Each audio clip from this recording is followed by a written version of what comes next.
This is the first of two short video presentations which attempt to illustrate the main things that many Orthodox Christians believe. In the centuries before most people could read and write, the churches were decorated with stained glass windows and wall paintings which tell stories from the Bible. They were used to teach people about the life and death of Jesus, and also about deep theological concepts such as the Trinity of God as Father, Son and Spirit. In the 4th century, the major tenets of Christian faith were collected into short statements called the Creed, and this is still spoken out loud in church services every week across the world today. Nowadays we see images, graphics and diagrams almost everywhere. If you are one of those people who naturally think in terms of pictures rather than words, this video presentation may appeal to you because we are trying in a few animated diagrams to set out the overall big picture of Christian thinking as condensed into the Creed. Let us start with diagrams which illustrate how a person who does not believe in God might look at our human story. Scientists are pretty sure that the universe started with a big bang about 14 billion years ago. As time went on, the universe expanded and the energy and the matter in it condensed into stars and galaxies and planets.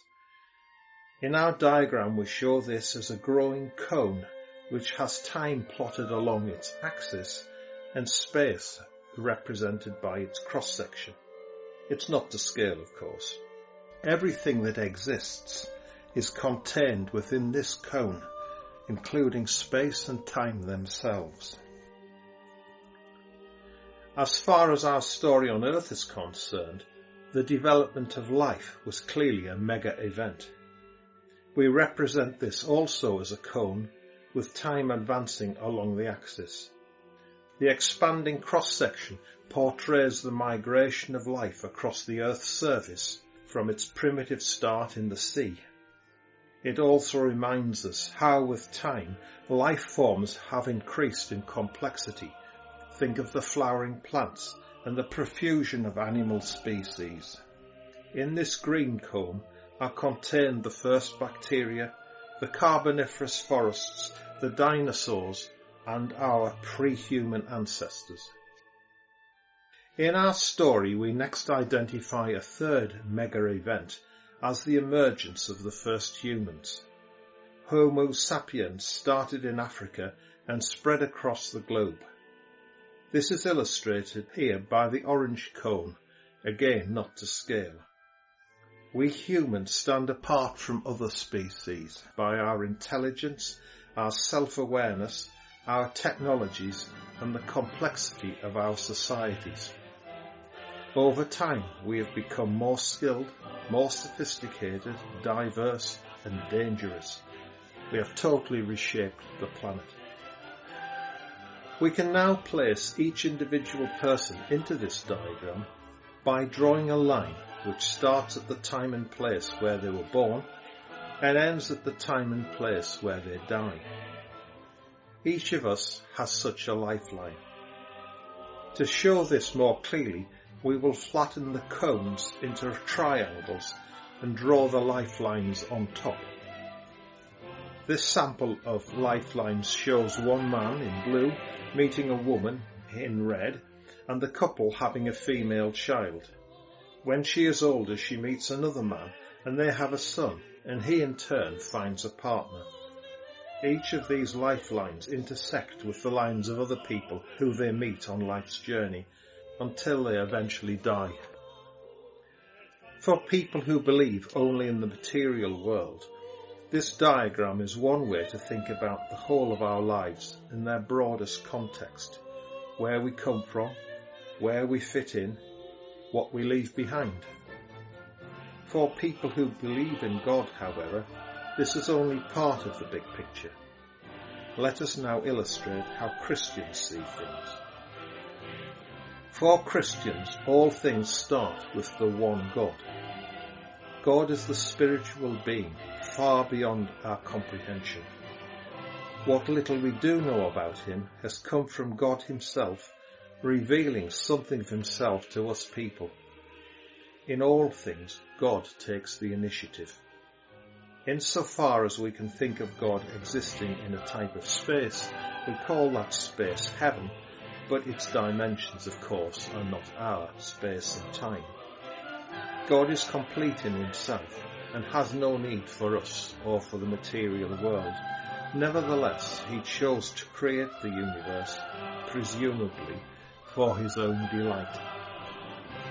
The material universe, therefore, is quite distinct from God. Before the universe could be created, God had to open up, as it were, a cavity or capsule in heaven to contain created things. Then God spoke, and his word was enough to initiate the Big Bang, by which he created matter and energy out of nothing. In the diagram, the pointed cusp to the left in the surface of heaven indicates the intensely focused action of God. At a later time, God spoke again, and life appeared on earth.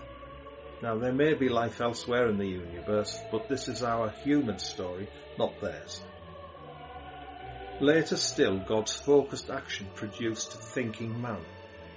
In this big picture, we are leaving out the myriad of smaller interactions of God with his creation, but these will be illustrated in the next video in this set. The Bible says that mankind is made in the image of God, which means that we have some cut-down godlike qualities such as creativity, love, self-awareness, and the potential for enduring life beyond the material universe. Our deaths are not the end of us. When God created man, we can picture him as also creating a paradise, a place of inert rest for the dead. This is the purple zone in the diagram. The stories in the Bible make it clear that man has disappointed and offended God by turning from him to follow our own agenda of selfish, careless disregard. The theological word for this is sin. The mountain of sin became so vast and the alienation from God so complete that only God himself had the capacity to recover the situation. To this end, God again focused his loving intent on earth by projecting an aspect of himself into human form. This happened in the year 5 BC, when Jesus of Nazareth was born in the Roman-occupied Middle East. Christians believe that Jesus was both man and God, and so was able to show us at first hand what God is really like. He was persecuted by the authorities and put to death in a shameful, agonizing way by public crucifixion. The cross has ever since been the main symbol of Christianity. The death of Jesus was the supreme act of love by God. It allows each person's wrong to be forgiven, which in turn is part of the process of restoring creation to the way God intended it to be. The Bible records that after being dead for 3 days, he came back as a living being, though remarkably changed. We'll say more about Jesus towards the end of this presentation. So time moves forward to our time and beyond. The Bible foretells that at some future time, date unknown, Jesus will return in glory, and heaven and earth will fuse into a remade creation. The dead will then rise from death, and the zone of death will cease to exist. The new creation will last forever, though we can only speculate to what extent there will be some remaking of time and space in which the resurrected persons will delight in God and God in them. This is the Christian big picture. However, there are 2 details we must complete. First, let's look at the Christian view of the lifelines of ordinary people, and then we'll consider the special lifeline of Jesus. For the Christian, our physical death is not the end of our existence. The next presentation in this series will explain this in more detail, But basically, at death, each lifeline moves into the zone of the dead. At the end of time, when heaven comes to meet earth and Jesus will return, each lifeline will rise to meet Jesus. This will be the moment of judgment. Those people who accept Jesus and are acceptable to him will move on into the new creation. Those who turn away, just as they turned away during their lives, will remain in the zone of death until that zone vanishes. The Jesus lifeline is entirely different. It started when God focused on projecting an aspect of himself into our humanity. On earth, Jesus lived for about 37 years until he was put to death in April AD 33, an event Christians celebrate on Good Friday. His lifeline immediately moved to the zone of the dead, but after 3 days it burst back into our world. This was the resurrection, celebrated at Easter. Jesus was the first person to resurrect, though it is promised to all faithful people at the end of time. After a short final time with his followers, Jesus ascended back to heaven. We do not know what became of his resurrected body in heaven, but at the end of time it will reappear as Jesus will come from heaven to meet creation. We now have a 3-dimensional diagram which illustrates the great arching span of God's interaction with the material world, from its creation to its recreation and beyond. We can see where each of us fit into this big picture. I hope you will find this a helpful guide for thought.